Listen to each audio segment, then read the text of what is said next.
So I've been in the market for a 5K display to pair with my iPad Pro and my Mac Mini for years, and most people have been telling me try the Studio display out, but for $1,600, and for me as somebody who likes a nano texture display or a matte finish display, which is an additional $300, a 4-year-old piece of tech or 5-year-old piece of tech for $1,900 is just too big of a pill for me to swallow. So when BenQ said that they have their new 5K monitor, I wanted to give this a try ASAP because it's a much better bang for your buck and you get a lot more. So let's talk about it.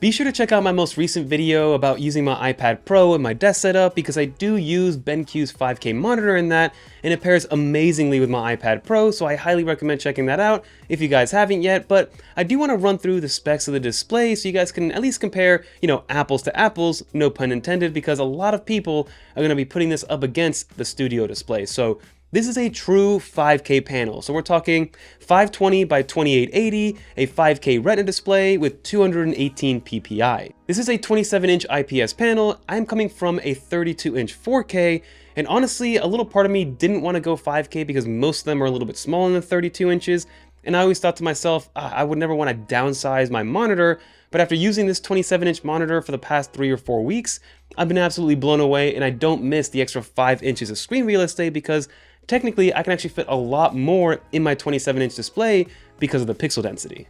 But this monitor is top of the line and has everything that you would need from a spec standpoint. So you're talking about 98% of the P3 color gamut, 100% of the sRGB and REC 709.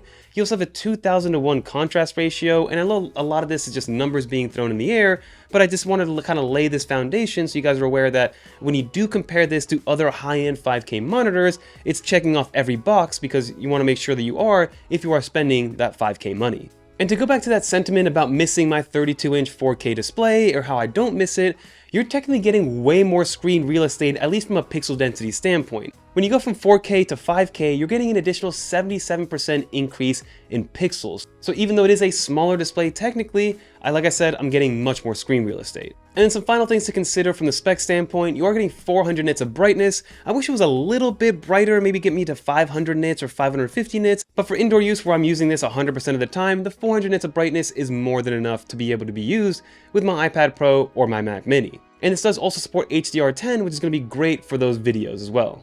Now, while this display will work with pretty much any laptop or any type of operating system, this is purpose-built for MacBook users because there's something called an MBook mode, which is there to completely go one-to-one and compare it to the display that's attached to your laptop. So it can be used perfectly if you are video editing to make sure that you have the best color accuracy and will mimic what the MacBook is actually showing you, and same thing goes for the iPad Pro as well. Make sure that you're in the MBook mode to mimic those colors as best as possible, but of course it has other modes, so you don't need to be in MBook mode or MacBook mode when you are using this, and you can use this with a Windows machine or any other tablet or anything else that outputs via USB-C. And this is a Thunderbolt 4 monitor, meaning this is a single cable solution and outputs up to 90 watts of power pass-through, which for any MacBook, whether it's a MacBook Air, a MacBook Pro, you can rest assured that with that single cable, you'll charge your MacBook or your iPad and also display video and audio out to the display. You also get an additional 2 USB-C ports for power and data, as well as an HDMI 2.1 port. You get a DisplayPort 1.4, and you get a few other USB-A hubs as well for data as well as power. And the port situation is one of the best parts about this because not only do you have the ports that are on the rear of the display itself, but on the bottom you have an additional 3 USB-A 3.2 Gen 2 ports, which are great for high-speed data as well as for dongles. So if you have a keyboard with a little dongle or a mouse that still uses a little dongle for the 2.4 gigahertz connection, you can just plug it in directly there without having to worry about it, which in turn turns your display into an entire hub, so no need to have an external hub in order to plug in whatever you need to plug in, which I absolutely love. So in total, you have 3 USB-A ports, 4 USB-C ports of the USB-C and Thunderbolt variety, that HDMI port, DisplayPort, as well as an auxiliary port. And then like I mentioned earlier, I do like my displays to have a matte finish to reduce as much glare as possible, especially because, as you see in my setup, I have a lot of windows around me, a lot of natural sunlight, and I use a bunch of other lighting equipment, so I want to make sure that if I am using lights against it, it doesn't just glare right in my face. So having the included nano matte panel is a great thing to have at no additional cost. You also have the ability to daisy chain an additional 5K display if you want to rock a dual panel setup that is dual 5K displays. And one of the accessories that it brings is going to be the Hot Puck Gen 3, and in this version it's actually wireless, which is nice to see. All the other versions were wired in, which was totally fine, but making it wireless is a nice little addition, and that just allows you to have easy access to all the actual monitor controls. You still have the traditional buttons on the bottom of the display itself to control it, but with the Hot Puck it just kind of gives you a nice little grab and go whenever you need to, and it's very beneficial if you are using the KVM in there. So it does have a KVM switch, which allows you to switch between different operating systems and different computers. So you can see here that I have my iPad Pro as well as my Mac Mini connected to the monitor, and I can switch in between them very easily. Now in the box, it does come with a traditional stand, but it's very versatile because you can tilt it back and forth, tilt it side to side, you can raise it and lower it, and even have enough headroom to actually tilt it a full 90 degrees if you want to use this monitor in the vertical format. But I actually have one of their monitor arms, which gives you even more flexibility and versatility when using it at your desk, because you can actually bring it towards you, tilt it down, and really pretty much put it in any position that you want to, which is great to see. And now when it comes to audio, it does have some built-in speakers, but I wouldn't really have this as a studio session type of speaker. They get the job done for if you're listening to a podcast or if you need to quickly reference something that has some audio. But outside of that, I would probably use some external speakers when it comes to using this monitor and not really rely on them full-heartedly.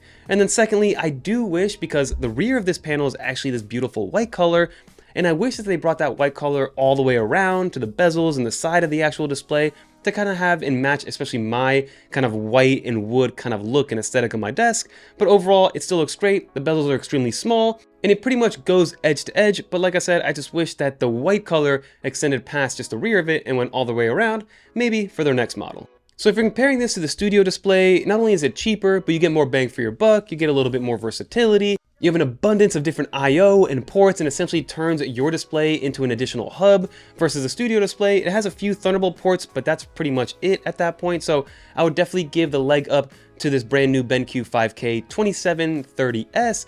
And like I said, it's actually going to be cheaper. Now the price is still up in the air because of all the tariffs and stuff that's happening, as well as the release date, but I'll leave everything linked down below for you guys to check out.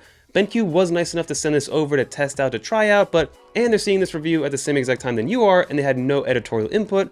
So I just wanted to be transparent in terms of that they did send this over. But as somebody who is in the market for a 5K monitor, this is the one that I would definitely steer towards and the one that I would recommend, because like I said, even though the studio's display is made by Apple for Apple devices, it's just too expensive, and at this point hasn't been iterated on, and Apple released this I think 4 or 5 years ago now at this point, so definitely it's due for an upgrade. And this BenQ 5K monitor is a great competitor in that space with a much better bang for buck. But that'll do it for this video. Like I said, I'll leave it linked down below for you guys to check out and see if it's available. If you made it to the end, leave a little dolphin in the comments down below so I know you made it to the end. And if you want to watch more videos like this one, definitely check out one of these videos right here. And until next time, I'm Fernando.